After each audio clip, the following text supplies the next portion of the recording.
जय गुरु जी संगत जी। संगत जी, गुरु जी की डिवाइन कॉल सत्संग प्लेटफॉर्म में आप सभी गुरु परिवार का हार्दिक स्वागत है।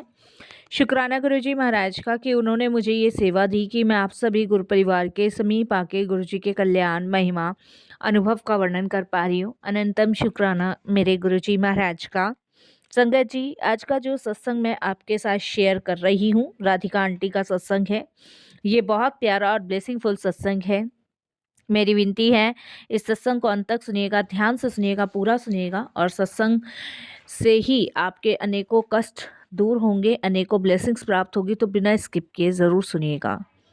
इसके अलावा अगर आप भी अपने सत्संग अनुभव शेयर करना चाहते हैं तो हिंदी में साफ राइटिंग में आप अपना सत्संग लिखकर हमारी जीमेल आईडी पर सेंड कर सकते हैं, ताकि आपके द्वारा सुनाए गए सत्संग से जो भी गुरुजी महाराज की नई जुड़ने वाली संगत होगी, उन्हें गुरुजी के कल्याण महिमा अनुभव के बारे में ज़्यादा से ज़्यादा पता चलेगा।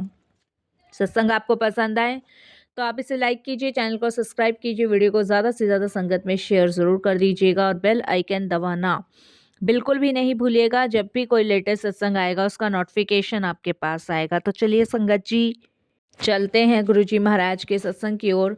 सत्संग शुरू करने से पहले करते हैं गुरुजी का मंत्र जाप। ओम नमः शिवाय, शिव जी सदा सहाय। ओम नमः शिवाय, गुरुजी सदा सहाय।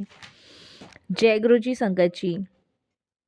संगत जी, सबसे पहले मैं गुरुजी महाराज के चरणों में कोटि कोटि नमन करती हूँ।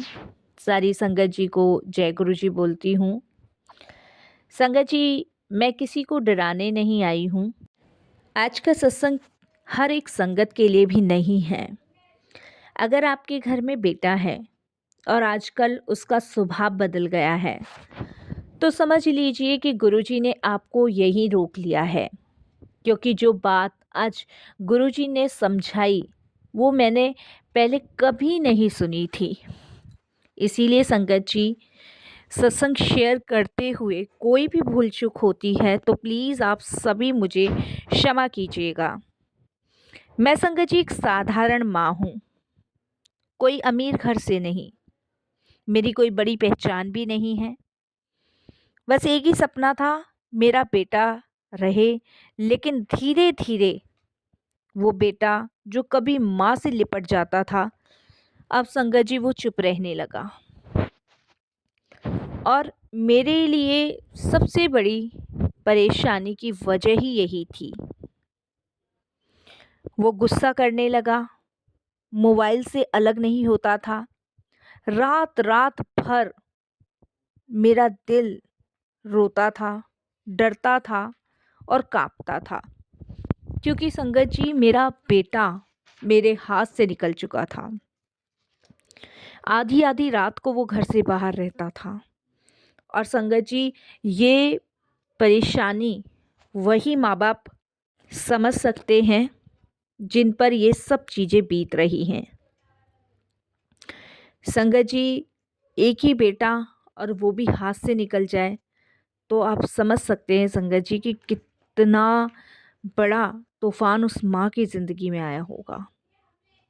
मेरे जीवन तो संगत जी ये समझ लो ऐसा हो गया था कि मैं क्या कर रही हूँ और क्या सोच रही हूँ और हो क्या रहा है और क्या कर पा रही हूँ। जो सोचा भी नहीं था वो भी हो रहा था।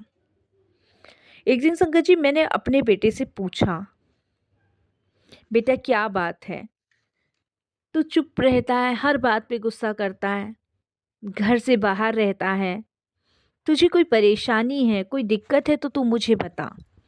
इतने लाड प्यार से मैंने तुझे पाला पोसा है, तेरे पिताजी के जाने के बाद मैंने तुझे किसी भी चीज़ की कमी नहीं होने दी। संगत जी, उसने बिना आँख मिलाए मुझे एक चीज़ कही, मुझे मत सिखाओ और ना मुझे कहो कुछ। मैं अब बच्चा नहीं रहा, मैं बड़ा हो रहा हूँ, मेरी भी लाइफ है, मैं भी जीना चाहता हूँ। उस एक लाइन ने संगत जी मुझे ना तोड़ दिया कि मेरा बच्चा ऐसे कैसे बोल सकता है। इसके पापा के जाने के बाद मैंने इसे कैसे पाला पोसा है, अब मेरा बुढ़ापे का समय आ रहा है तो ये कह रहा है कि मुझे मत सिखाओ। कहीं मेरी परवरिश में तो कोई कमी नहीं रह गई। या वो बात तो सच नहीं हो गई कि बच्चे को माँ बाप दोनों मिलके पालते हैं, और क्या पता मैं वो प्यार, वो संस्कार नहीं दे पाई जो एक पिता अपने बच्चे को देता है। बड़े सवाल मेरे मन में चलते थे संगत जी, बहुत सवाल। बहुत दुखी होती थी मैं, बहुत दुखी। मैं अंदर से ना टूटती थी, रोती थी। बेटा का बिहेव संगत जी आप जान के हैरान हो जाओगे। उल्टा बोलना, बहुत गंदा बर्ताव। संगत जी एक दिन तो मैं सुबह उठ के ना गुरुजी के स्वरूप के आगे बैठ गई, और एकदम से गुरुजी के आगे बैठ के ना रो रो कर कहने लगी कि गुरुजी मेरा बेटा ना मेरे हाथ से निकल रहा है। गुरुजी आपसे तो कुछ भी नहीं छुपा है, आपने ही तो संभाला हुआ था अब तक। ये मेरी कौन सी परीक्षा ले रहे हो, या मेरी कौन सी परीक्षा चल रही है जो कि मेरे जीवन में इतना बड़ा तूफान आया हुआ है। गुरुजी के सामने संगत जी मैंने झोली फैला के अपने सारे दुख दर्द परेशानियां रखी। मैंने कहा गुरुजी अब तक आपने ही संभाला हुआ था, अब आगे भी गुरुजी आप ही संभालो, नहीं तो मैं किसके सहारे जीऊंगी। संगत जी उसी दिन मेरे को एक सत्संग में भी जाना था। मैं एक सत्संग में गई, वहाँ एक बुजुर्ग संगत आंटी ने मुझे कहा कि आंटी जब बेटा माँ बाप की बात नहीं सुनता ना, तो समझ लो कोई गलत संगत पास आ गई है। एकदम से उन आंटी ने ये बात मुझे कही, जबकि मैंने किसी को ये बात नहीं बताई, लेकिन वो आंटी मुझे एकदम से कहने लगे। उन आंटी की ये बात सुनकर ना संगत जी मेरे हाथ कांपने लगे, क्योंकि गुरुजी का एक वाक्य मेरे कानों में गूंज रहा था, गलती बेटा नहीं करता, नजर हटाने वाले माँ बाप करते हैं। ये बात संगत जी मुझे बार बार क्लिक कर रही थी, क्योंकि गुरुजी के मैसेज मुझे बार बार आ रहे थे कि गलती बच्चे नहीं करते, गलती माँ बाप करते हैं जो नज़र हटा लेते हैं। और आज वही चीज़, वही शब्द इन आंटी ने भी दोहराया। मैं शायद अपने काम में इतनी बिजी हो गई थी कि मैंने अपने बच्चे की तरफ ध्यान देना ही बंद कर दिया। लेकिन गुरुजी तो जानते हैं संगत जी कि अगर मैं काम नहीं करती तो उसे कैसे पढ़ाती लिखाती। काफ़ी बार तो मन में गलत विचार भी आते कि कहीं इस पे किसी ने कुछ कर तो नहीं दिया, कहीं किसी लड़की का तो चक्कर नहीं है, कहीं किसी गलत संगत में तो नहीं पड़ गया। मेरा बहुत दिमाग ख़राब था संगत जी, ये सब सोच सोच के मेरा दिमाग ख़राब हो रहा था। संगत जी गुरुजी का एक मैसेज आया था, उस पे लिखा था कि अगर बच्चे गलत रास्ते पे चले जाएं तो माँ बाप की पूजा भी उसे नहीं बचा पाएगी। अगर सही समय रहते उसे रोका नहीं गया तो जीवन में वो संकट का सामना करना पड़ेगा जिसकी कभी कल्पना नहीं की होगी। ये मैसेज देखकर ना संगत जी मेरी रूह कांप गई। मैंने संगत जी उसी दिन फैसला किया, मैं अब अपने घर में कुछ बदलाव करूंगी।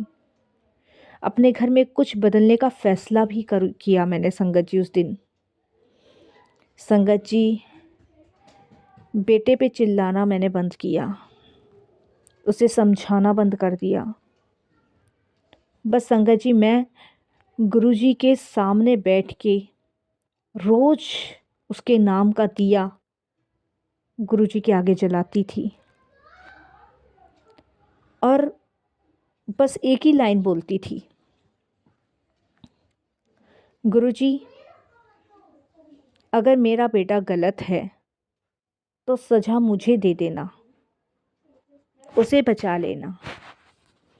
गुरुजी अगर वो भटका हुआ है तो उसे सही रास्ते पे ले आओ गुरुजी। ये मैं उसके नाम का दिया आपके चरणों में जला रही हूँ गुरुजी, बस मेरे बच्चे को भटकने से बचा लो, उसे सही रास्ते पे ले आओ। संगत जी आज मेरा बेटा पूरी तरह परफेक्ट तो नहीं है, लेकिन वो गलत रास्ते से वापस आ गया है, और मैं जानती हूँ ये मेरा नहीं, ये गुरुजी का चमत्कार है। आज गुरुजी की कृपा से ही वो सही रास्ते पे आ रहा है।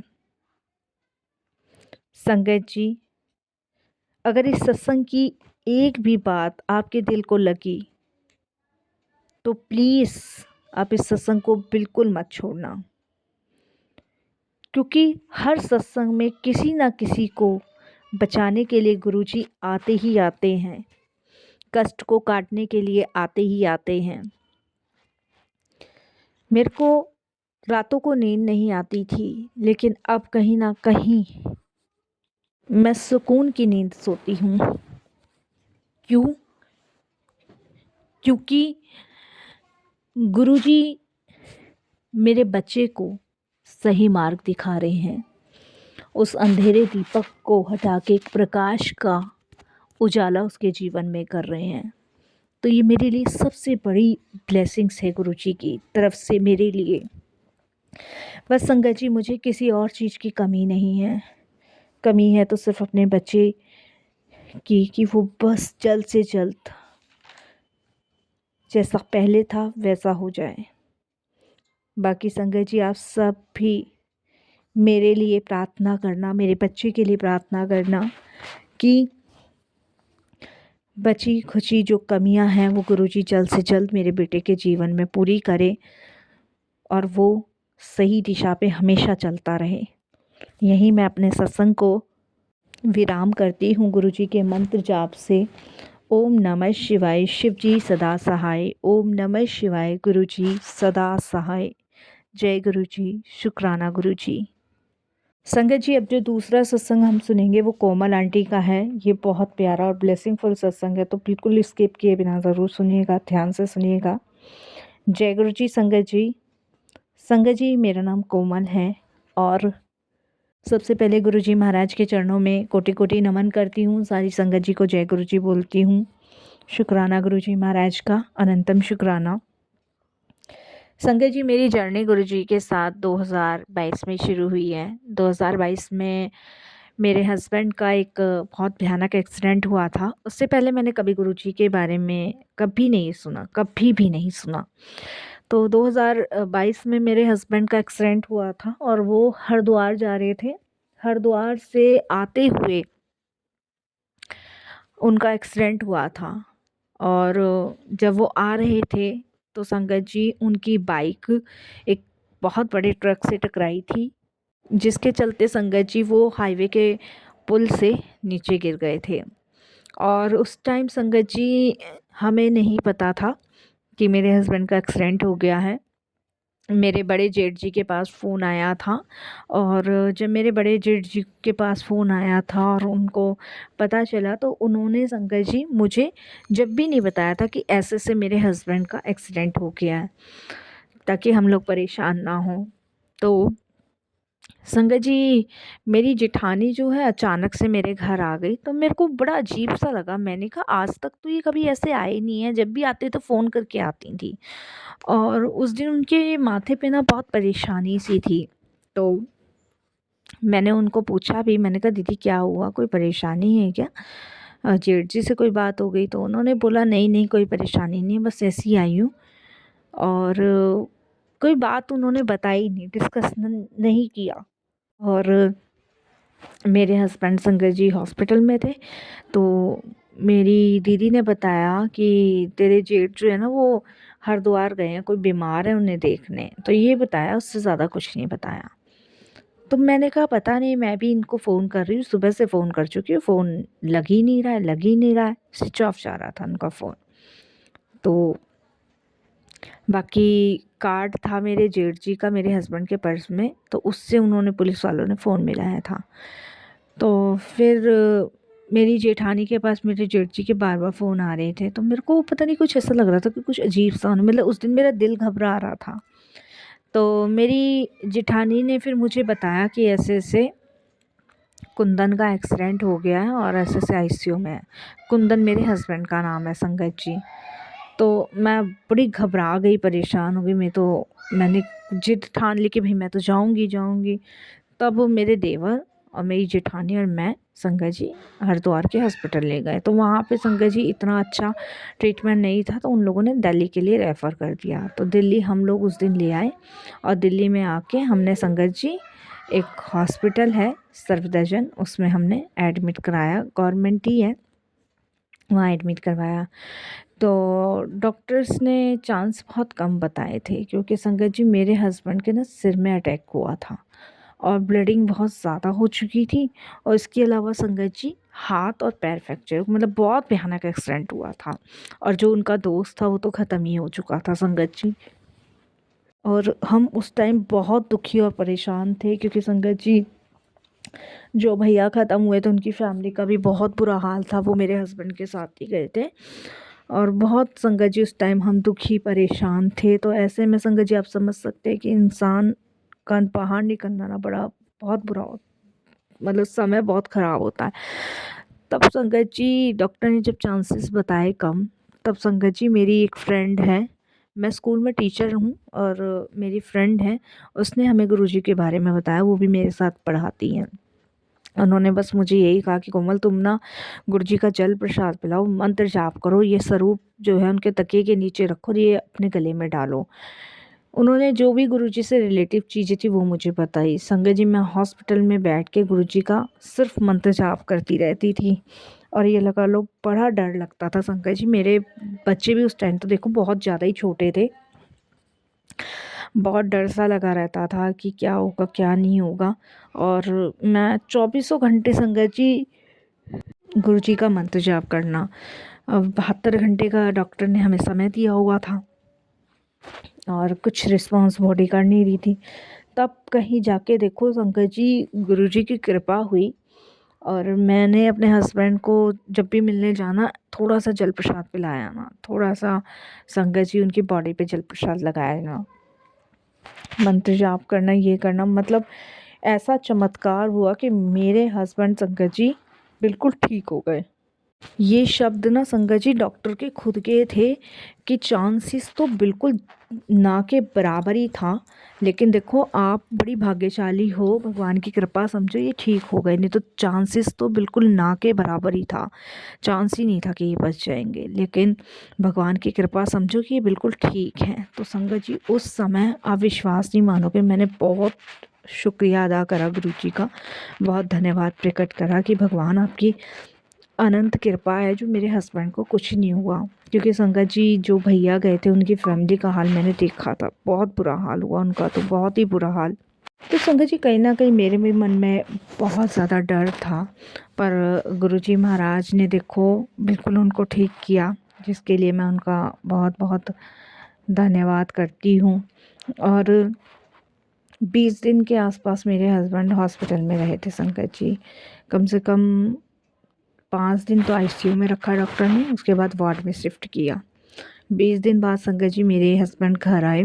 सबसे पहले मैंने अपने गले का लॉकेट अपने हस्बैंड के गले में डाला और उसके बाद संगत जी मैं खुद बड़े मंदिर गई, वहाँ माथा टेक के आई, स्कूल के टीचर के साथ ही गई थी जिन्होंने बताया था। वहाँ मैं उनका धन्यवाद करके आई और फिर देखिए मैंने जब हस्बैंड 20 दिन बाद घर आए थे तब मैंने संगत जी 1 हफ़्ते बाद ही गुरुजी का अपने घर में सत्संग करवाया था। 1 हफ़्ते बाद ही उनका धन्यवाद प्रकट किया था कि देखो महाराज की कृपा से वो बच गए और ठीक हो गए। मैंने संगत जी गुरुजी का सत्संग करवाया घर में, उनका धन्यवाद किया और जब हस्बैंड पूरी तरह ठीक हो गए ना, तब मैं उन्हें बड़े मंदिर लेके गई। और मेरे हस्बैंड तो खुद ही कह रहे थे कि पॉसिबल ही नहीं था मेरा बचना, ये तो भगवान की गुरुजी की कृपा समझो तुम्हारे कि मैं आज जीवित हूँ। नहीं तो मेरे हस्बैंड कह रहे थे कि जब वो ट्रक से एक्सीडेंट हुआ था तो इतने ऊपर के पुल से हम नीचे गिरे थे ना कि सवाल ही, क्योंकि संगत जी वो जो भैया थे वो तो वहीं के वहीं ख़त्म हो गए थे। लेकिन मेरे हस्बैंड कहते हैं कि उनको हल्का सा होश था, बस वहाँ पे फिर भीड़ सी इकट्ठी हुई, उन लोगों ने बाइक तो संगत जी चकनाचूर हो गई थी, बिल्कुल चकनाचूर। और मेरे हस्बैंड कहते हैं कि आज बस ये समझ लो मैं अगर हूँ तो बस भगवान की कृपा समझ लो, नहीं तो सवाल ही नहीं उठता। तो ये गुरु की कृपा ही है, ये गुरु की मेहर ही है संगत जी, जो आज हम लोग बिल्कुल ठीक हैं, और जिसके लिए गुरु जी का बहुत बहुत धन्यवाद हम सभी करते हैं और पूरी फैमिली करती है। गुरु जी की मेहर, उनकी कृपा ही है। और संगत जी, ना तो पता नहीं क्या होता, ये हमने कभी सोचा भी नहीं था और ना हमें कभी पता था। तो संगत जी, बस उनका धन्यवाद भी है, उनका शुक्राना भी अदा हम लोग करते हैं। और संगत जी, बस यही कहूँगी कि कोई दुख आता है ना, तो उसमें भगवान जो है ना, हमारी हर तरीके से परीक्षा लेके हमारा हर तरीके से साथ देते हैं, चाहे दुख बड़ा हो चाहे छोटा हो। और ये लगा लो संगत जी, अब तो जब से गुरु जी मिले हैं ना, तब से ये लगा लो कि हमारी तो ज़िंदगी ना इतनी मतलब सफल हो गई है ना, कि बस मैं आपको बता नहीं सकती। और बस अब हम ना शांत रहते हैं। पहले मतलब हम हस्बैंड वाइफ में झगड़े भी होते थे, घर में कुछ अशांतियाँ भी थी, लेकिन अब शांति रहती है। अब लगता है कि हाँ, मतलब कोई भी परेशानी दिक्कत है ना, तो गुरुजी बैठे हैं, सब संभाल लेंगे। अब मेरे हस्बैंड तो कहीं भी जाते हैं ना, तो गुरुजी को साथ लेके जाते हैं, उनका नाम लेकर ही जाते हैं। तो शुक्राना गुरुजी, बहुत बहुत शुक्राना। 2022 से जुड़े हुए हैं, 2025 चल रही है, और मैं तो आने वाला साल भी गुरुजी से यही कहूँगी कि सबके जीवन में खुशहाल भरा साल हो, सबके जीवन को आप ब्लेस कीजिएगा, और सबके लिए नया साल बहुत खुशियाँ लेकर आए गुरुजी। 2026 सबके जीवन में बहुत ब्लेसिंग्स आए, कृपा आए, यही मेरी आपसे गुरुजी विनती है, और यही मैं अपने सत्संग को भी विराम करती हूँ गुरुजी। ओम नमः शिवाय। शिव जी सदा सहाय। ओम नमः शिवाय। गुरु जी सदा सहाय। हर श्वास का शुक्राना, अंग संग रहने का शुक्राना, हर पल का शुक्राना गुरु जी। जो आपने चीज़ दी है उसके लिए भी, जो नहीं दिया उसके लिए भी, और आज के सत्संग का भी बहुत बहुत शुक्राना गुरु जी। अनंतम अनंतम आपका तहे दिल से शुक्राना।